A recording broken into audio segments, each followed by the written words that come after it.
సానుభూతి పరులు అనుకున్నది ఒకటి, అయ్యింది ఒకటి. కేశవరావు ఎవరైతే వాళ్ళ చీఫ్ ఉన్నారో, తన మరణం తర్వాత ఆయన మృతదేహాన్ని వాళ్ళ బంధువులు ఎప్పుడో వదిలేశారు, ఆయన 40 ఏళ్ల క్రితమే.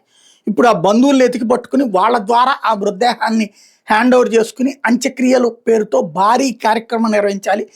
దేశంలోని నలుమూలల నుంచి మావోయిస్టు సానుభూతి పరులందరినీ తీసుకొచ్చి ఒక సమాధి నిర్మించి, వాస్తవంగా ఆత్మ లేదు, ఆత్మశాంతి లాంటి పదాలే దండగా, అసలు దేవుడే లేడని భావించేటటువంటి వాళ్ళు ఇక్కడ ఆత్మశాంతి పోరాటం అన్నటువంటి చేస్తారు. అందులో భాగంగా అంత్యక్రియలు నిర్వహిస్తారు.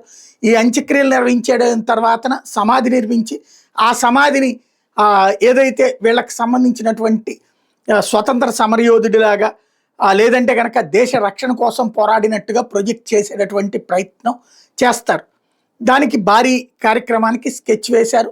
దానికి అర్బన్ నక్సల్స్ ఎవరైతే ఉంటారో, మానవ పౌర హక్కుల సంఘాల పేరుతో ఉండేటటువంటి వాళ్ళు రెడీ అవుతున్నారు. ఈ సందర్భంలో ఇక్కడ హైకోర్టులో, ఆంధ్ర హైకోర్టులో కేసు వేయడం, హైకోర్టు ఇక్కడ సంబంధం లేదు, అది ఛత్తీస్గఢ్ కోర్టు అని చెప్పి తీర్పు ఇవ్వడం, ఛత్తీస్గఢ్లో అక్కడికి వెళ్ళినటువంటి సందర్భంలో వీళ్ళు వెళ్ళేటప్పటికే ఆ మృతదేహానికి అంత్యక్రియలు నిర్వహించేసి, ప్రముఖ నాయకులు 7గురికి సంబంధించినటువంటిది అంత్యక్రియలు నిర్వహించేశారు.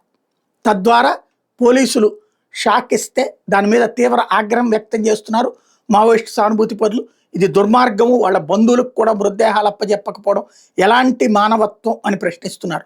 పోలీసుల్ని చంపినప్పుడు, సైన్యాన్ని చంపినప్పుడు, లేదంటే ప్రభుత్వ ఉద్యోగుల్ని చంపినప్పుడు మానవత్వం ఎక్కడికి వెళ్ళింది? ఆ రోజున అడిగి చంపారా, లేకపోతే ఆ రోజున ప్రజలకి చెప్పి చంపారా అన్నదే ఇక్కడ ప్రశ్న.